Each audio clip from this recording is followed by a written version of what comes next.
भारत माता की, भारत माता की, छत्रपति शिवाजी महाराज की, धर्मवीर छत्रपति संभाजी महाराज की।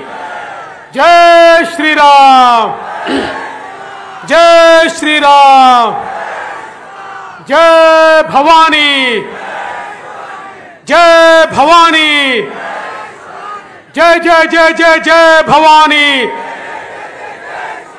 जय जय जय जय जय शिवाजी। हिंदवी स्वराज्याचे सरसंस्थापक छत्रपती शिवरायांना मानाचा मुजरा करतो। भारतीय राज्यघटनेचे शिल्पकार भारतरत्न डॉक्टर बाबासाहेब आंबेडकर यांना मानवंदना अर्पित करतो। वणीचे आराध्य दैवत जयताई माता, रंगनाथ स्वामी, जगन्नाथ बाबा यांना देखील नमन करतो। विदेही सद्गुरू जगन्नाथ महाराज हे शेती शिवारात अधिक राहायचे आणि बजरंगबलीला ते गुरु मानायचे। आणि आता रामनवमी देखील येते आणि हनुमान जयंती येते, त्यामुळे मी त्यांना विशेष या ठिकाणी नमन करतो। आजच्या आपल्या या सभेमध्ये ज्यांना मतदान करण्याकरता आणि आपला खासदार करण्याकरता आपण सगळे एकत्रित आलो आहोत, ते आपल्या सर्वांचे लाडके नेते आणि आपल्या महाराष्ट्राची बुलंद तोफ असलेले सुधीर भाऊ मुनगंटीवारजी, आमच्या रणरागिणी चित्राताई वाघ, सर्व माझ्या माता भगिनी आणि बंधूंनो, खरं म्हणजे जेवढ्या मोठ्या संख्येने आपण सगळे लोक या ठिकाणी उपस्थित आहात, माझ्या मनात कुठली शंका नाही की सुधीर भाऊंना सर्वाधिक लीड वणी मतदारसंघातून मिळणार आहे। बंधू भगिनींनो, ही निवडणूक साधी निवडणूक नाहीये, ही ग्रामपंचायतची निवडणूक नाहीये, ही नगरपालिकेची निवडणूक नाहीये, ही जिल्हा परिषदेची निवडणूक नाहीये, ही विधानसभेची निवडणूक देखील नाहीये, ही देशाच्या लोकसभेची निवडणूक आहे। देशाचा नेता निवडण्याची निवडणूक आहे। 5 वर्षाकरता देशाचं भविष्य आणि भवितव्य कोणाच्या हातामध्ये द्यायचं याची निवडणूक आहे। आणि आपण जर देशभरामध्ये बघितलं तर आता देशामध्ये 2च पर्याय आपल्या समोर आहेत। एकीकडे ज्यांना संपूर्ण विश्वाने नेता मानलं, ज्यांनी भारताला विकास काय असतो ते दाखवून दिलं, असे आपल्या सर्वांचे लाडके नेते माननीय नरेंद्र मोदीजी यांच्या नेतृत्वामध्ये एनडीए आणि आपली महायुती आहे। तर दुसरीकडे राहुल गांधींच्या नेतृत्वात 26 पक्षांची इंडी आघाडी आणि महाविकास आघाडी आहे। हे कशा प्रकारचे 2 गट आहेत? एकीकडे मोदीजींचं इंजिन आहे, पॉवरफुल इंजिन आहे, आणि त्या इंजिन सोबत आमच्या सगळ्या बोग्या आहेत। या ठिकाणी आमचे एकनाथराव शिंदेजी आहेत, या ठिकाणी आमचे अजितदादा पवार आहेत, आमचे रामदासजी आठवले आहेत, आणि ज्यांच्या जवळ इंजिन होतं ते राज ठाकरे देखील आता या बोगी इंजिनासोबत लागले आहेत। त्यामुळे एक मजबूत अशा प्रकारची ही गाडी आपण तयार केली आहे। आपली गाडी अशी आहे की ज्या गाडीमध्ये प्रत्येकाला बसायची जागा आहे। दीन दलित, गोरगरीब, आदिवासी, शेतकरी, शेतमजूर, महिला, ओबीसी, अल्पसंख्याक, प्रत्येकाला बसायची जागा ही आपल्या मोदीजींच्या गाडीमध्ये आहे। आणि मोदीजींचं भक्कम इंजिन सगळ्यांना घेऊन विकासाकडे चाललाय। दुसरीकडे काय परिस्थिती आहे? दुसरीकडे राहुल गांधी म्हणतात मी इंजिन आहे, शरद पवार म्हणतात मी इंजिन आहे, उद्धव ठाकरे म्हणतात मी इंजिन आहे, ममता बॅनर्जी म्हणते मी इंजिन आहे, लालू प्रसाद यादव म्हणतात मी इंजिन आहे, स्टॅलिन म्हणतात मी इंजिन आहे। 26 इंजिन आहे, तिथे डब्बे नाहीच आहे। आता मला सांगा, इंजिन मध्ये किती लोकांना बसायची जागा असते? एका व्यक्तीला। फक्त ड्रायव्हर इंजिन मध्ये बसू शकतो, इतर कोणी इंजिन मध्ये बसू शकत नाही। त्यामुळे यांच्या इंजिन मध्ये समाजातल्या कुठल्याही व्यक्तीला बसायची जागाच नाही। आणि यांचं इंजिन कसं आहे, एकीकडे राहुल गांधी इंजिन दिल्लीकडे नेतात, तर स्टॅलिन त्या ठिकाणी इंजिन तमिळनाडूकडे नेतात। इकडे लालू प्रसाद बिहारकडे नेतात, तर शरद पवार बारामतीकडे नेतात। एकीकडे उद्धव ठाकरे मुंबईकडे नेतात, तर ममता बॅनर्जी बंगालकडे नेते। त्यामुळे यांचं इंजिन हालतही नाही, डुलतही नाही, चालतही नाही। अशा प्रकारचं फेल इंजिन घेऊन राहुल गांधी निघाले आहेत।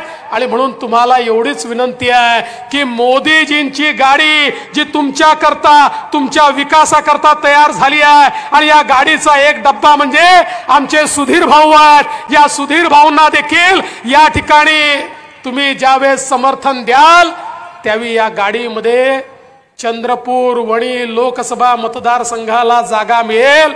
आणि चंद्रपूर वणी लोकसभा मतदारसंघ मोदीजींच्या गाडीमध्ये बसला की मग विकासाची कुठलीही कमतरता आपल्याला पाहायला मिळणार नाही। बंधू भगिनींनो, आज आपण पाहतोय या देशामध्ये 10 वर्षामध्ये मोदीजींनी जे परिवर्तन करून दाखवलं।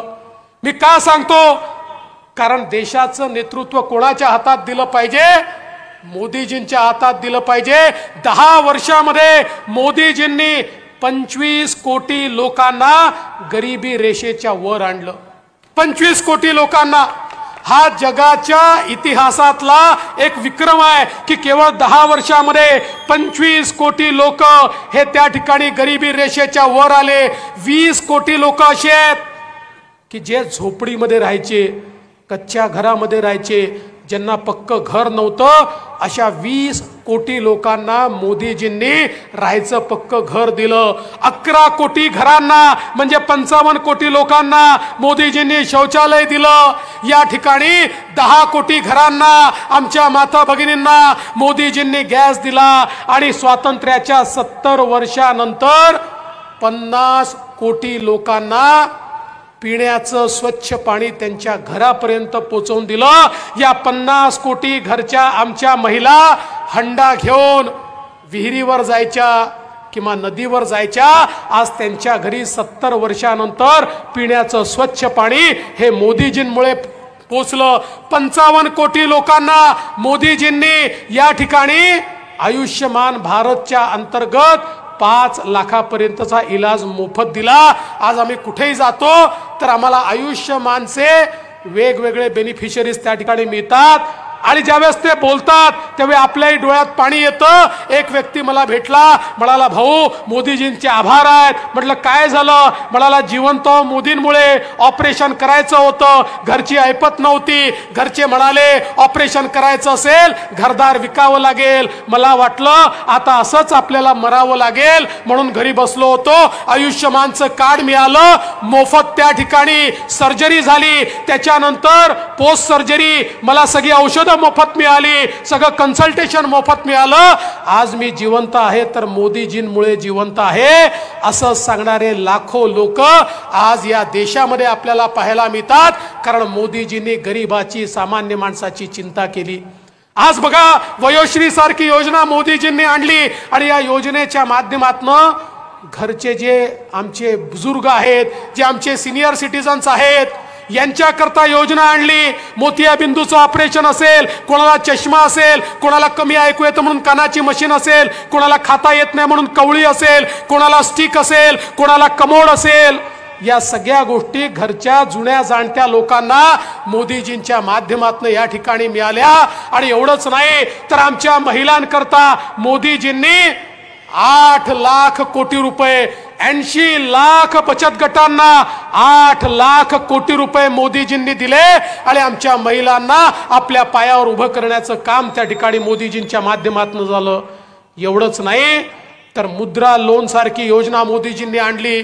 पूर्वी कोणी जर लोन मागायला गेलं तर त्या ठिकाणी बँक मॅनेजर म्हणायचा एखादं तारण द्या, नाहीतर तुमचा नातेवाईक सरकारी कर्मचारी असेल तर त्याची गॅरंटी द्या। मोदीजींनी सांगितलं तारण नाही, गॅरंटी नाही। 50 कोटीपेक्षा जास्त लोकांना मुद्राचं लोन मोदीजींनी दिलं आणि मला सांगताना आनंद वाटतो, या 50 कोटीमध्ये 31 कोटी महिला आहेत की ज्या आज आपल्या पायावर उभ्या राहिल्यात। कारण मोदीजी सांगतात की एक पुरुष जेव्हा आपल्या पायावर उभा राहतो त्यास पुरुषच पायावर उभा राहतो, पण महिला जेव्हा पायावर उभी राहते तेव्हा पूर्ण परिवार हा आपल्या पायावर उभा राहतो। आणि म्हणून 31 कोटी महिलांना आपल्या पायावर उभं करण्याचं काम हे मोदीजींनी या ठिकाणी केलं।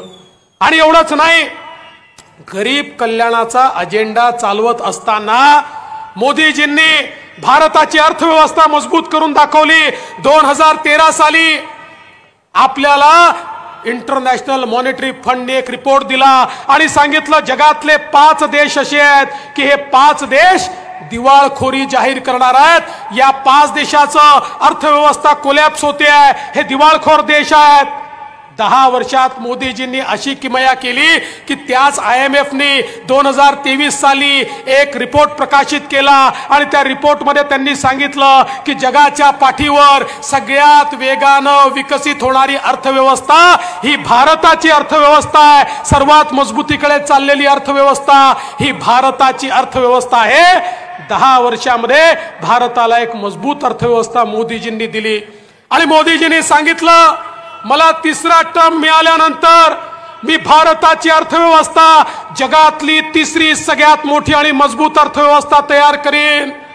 मला एकाने विचारलं भाऊ अर्थव्यवस्था मोठी झाली ते तर चांगलं झालं, पण अर्थव्यवस्था मोठी झाल्यामुळे मला काय फायदा आहे? म्हटलं तुझा सवाल बरोबर आहे।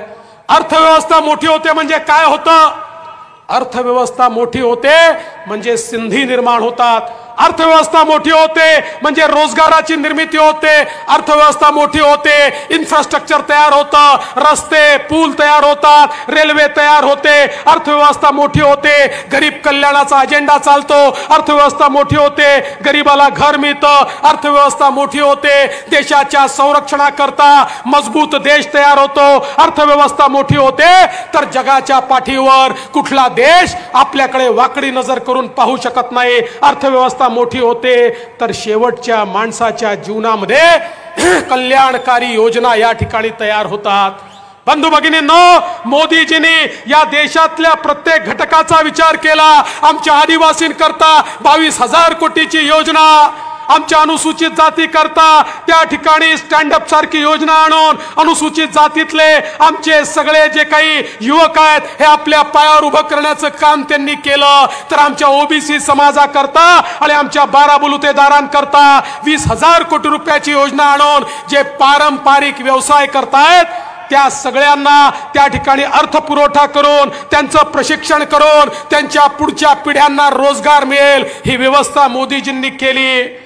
आणि बंधू भगिनींनो, सगळ्यात महत्त्वाचं काय आहे? हे सरकार खऱ्या अर्थानं ओबीसी कल्याण करणारं सरकार आहे। ओबीसी करता जेवढं काम या सरकारने केलं तेवढं यापूर्वी कधी झालं नव्हतं। आणि एवढंच नाही तर ओबीसी कमिशन तर तयार केलंच, आपल्या हंसराज भैया अहिर यांना ओबीसी कमिशनचं अध्यक्ष केलं आणि त्यासोबत आज मोदीजींचं मंत्रिमंडळ देशाच्या स्वातंत्र्यापासनं पहिलं असं मंत्रिमंडळ आहे की ज्यामध्ये सर्वाधिक ओबीसी मंत्री आहेत आणि या ठिकाणी ओबीसींना न्याय देण्याचं काम हे मोदीजींच्या माध्यमातून होत आहे।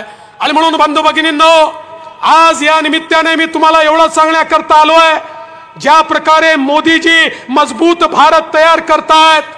आज तुम्ही बघा, ज्या भारतामध्ये संरक्षणाचं कुठलंही इक्विपमेंट तयार होत नव्हतं, ज्या भारताला तोफाही आणाव्या लागायच्या, विमानही आणावे लागायचे, युद्धनौका आणावी लागायची, पाणबुडी आणावी लागायची, 10 वर्षामध्ये मोदीजींनी भारतामध्ये युद्धनौकाही तयार केला, युद्ध पाणबुडी तयार केली, आपली या ठिकाणी युद्ध तोफाही तयार केल्या आणि जेटही तयार केले। आणि आता तर भारत या ठिकाणी अमेरिका आणि रशिया या 2च देशांकडे जे आहे ते भारताने तयार केलं। आता भारत असा मजबूत देश झालाय, आपल्याकडे अशा प्रकारचं त्या ठिकाणी मिसाईल आहे की भारतातनं 7,000 किलोमीटर दूर कोठेही शत्रू बसला असेल थेट त्या ठिकाणी भारतातनं मिसाईल पाठवता येतं आणि शत्रूचे अड्डे नेस्तनाबूत करता येतात. अशा प्रकारचा मजबूत भारत की ज्याच्याकडे पाकिस्तानही वाकडी नजर करून पाहू शकत नाही आणि चीनही वाकडी नजर करून पाहू शकत नाही, तो भारत मोदीजींनी तयार केला. आज आपण पाहू शकतो मोदीजींच्या नेतृत्वामध्ये आपल्या गडकरी साहेबांनी ज्या प्रकारे रस्त्यांचं नेटवर्क तयार केलं, ज्या प्रकारचे रस्ते पूल ओव्हरब्रिज या ठिकाणी तयार झाले, ज्या प्रकारचं रेल्वेचं नेटवर्क तयार झालं, यूपीए सरकारच्या काळात मनमोहन सिंग सरकारच्या काळामध्ये वर्षाला 1,00,000 कोटी रुपये हे इन्फ्रास्ट्रक्चरवर खर्च व्हायचे. मोदीजींनी 1,00,000 कोटीवरनं वार्षिक बजेट 13,00,000 कोटीचं नेलं आणि संपूर्ण भारत बदलण्याचं काम हे मोदीजींनी या ठिकाणी केलंय. आणि म्हणून बंधू भगिनींनो, आज ज्यावेळी मतदानाला आपण जातोय, कमळाचं बटन आपण दाबतोय, त्यावेळी सुधीर भाऊंना तर मत मिळत आहे, पण त्याच वेळी मोदीजींना देखील आपण मत देतोय. सुधीर भाऊंना दिलेलं प्रत्येक मत हे मोदीजींना दिलेलं मत आहे आणि इतर कोणालाही दिलेलं मत हे राहुल गांधींना दिलेलं मत आहे. माझा तुम्हाला सवाल आहे, सांगा कोण प्रधानमंत्री झालं पाहिजे? सांगा कोण झालं पाहिजे? कोण झालं पाहिजे? कोण झालं पाहिजे? कोण झालं पाहिजे? मोदीजी झाले पाहिजे. तर कमळाचं बटन, सुधीर भाऊंचं बटन दाबलं तरच मोदीजी प्रधानमंत्री होणार आहेत. आणि बंधू भगिनींनो, मी तुम्हाला सांगण्याकरता आलोय की आपण भाग्यशाली आहोत. एकीकडे मोदीजींसारखा नेता आहे आणि दुसरीकडे सुधीर भाऊंसारखा उमेदवार आहे. 25 वर्ष सुधीर भाऊंनी आणि मी विधानसभेत सोबत काम केलंय आणि मी तुम्हाला मनापासून सांगतो, लोकप्रतिनिधी कसा असावा याचं जर उदाहरण पाहिजे असेल तर तो सुधीर भाऊ सारखा असावा, हे डोळे मिटून मी तुम्हाला सांगू शकतो. सुधीर भाऊंचा अभ्यास, त्यांचा व्यासंग, सुधीर भाऊंची माहिती, सुधीर भाऊंचा पाठपुरावा, खरं म्हणजे मी जर असं म्हणेन की एखाद्या कामाच्या पाठपुराव्याचं ऑलिम्पिक ठेवलं तर सगळे गोल्ड मेडल हे सुधीर भाऊंनाच मिळतील. एवढा प्रत्येक कामाचा पाठपुरावा सुधीर भाऊ करत असतात. आणि शेवटी एखादा लोकप्रतिनिधी हा विजनरी असायला पाहिजे, त्याला दृष्टी असायला पाहिजे, त्याला विकास काय हे समजायला पाहिजे, पैसा कुठनं आणला पाहिजे समजायला पाहिजे. सुधीर भाऊ या महाराष्ट्रातल्या द्रष्ट्या नेत्यांपैकी एक आहे, विजनरी नेत्यांपैकी एक आहे. त्यामुळे आपल्याला खरं म्हणजे आनंद झाला पाहिजे की भारताच्या लोकसभेमध्ये मोदीजींसोबत, मोदीजींना साजेसा अशा प्रकारचा खासदार पाठवायची संधी या आपल्या चंद्रपूर वणी लोकसभा मतदारसंघाला या ठिकाणी मिळाली आहे. आमच्या संजीव रेड्डी बोतकुलवारजींनी चांगल्या प्रकारची कामं केली. त्यांनी जेव्हा जेव्हा निधी मागितला आम्ही निधी दिला. आणि संजीव रेड्डीची चिंता करू नका, तुमची जी पिण्याच्या पाण्याची वणीची स्कीम आहे जवळपास मंजूर करून ठेवली आहे. आचारसंहिता आली आहे, आचारसंहिता संपल्यानंतर त्यालाही निधी मिळणार आहे. आणि तुम्ही जे जे मागणार आहात, आता एकीकडे सुधीर भाऊ आहेत, दुसरीकडे मी आहे, केंद्र आहे, राज्य आहे, काहीही कमी पडणार नाही.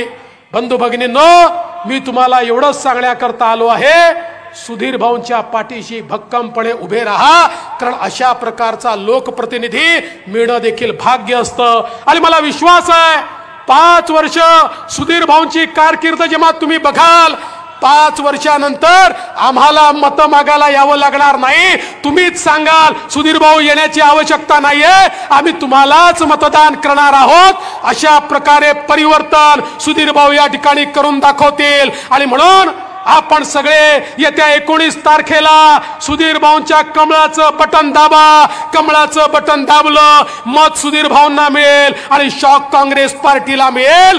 जी काँग्रेस पार्टी रोज आपला अपमान करते, जी काँग्रेस पार्टी रोज हिंदू समाजाचा अपमान करते, आजही राहुल गांधी या ठिकाणी विदर्भामध्ये आले होते आणि त्या ठिकाणी ते असं म्हणाले, मोदीजी जी काही त्या ठिकाणी जाऊन पूजा करतात हे नाटक आहे, ही नौटंकी आहे. अशा प्रकारे मोदीजींच्या पूजेला नौटंकी म्हणणारे राहुल गांधी, जे राहुल गांधी या ठिकाणी असं म्हणतात, हिंदू समाजातली जी शक्ती आहे ती शक्ती मला संपवायची आहे. अशा प्रकारे भेदभाव करणारे राहुल गांधी आज खरं म्हणजे त्या काँग्रेसला आपल्याला जागा दाखवण्याची ही संधी आहे. राहुल गांधींना जागा दाखवण्याची संधी आहे.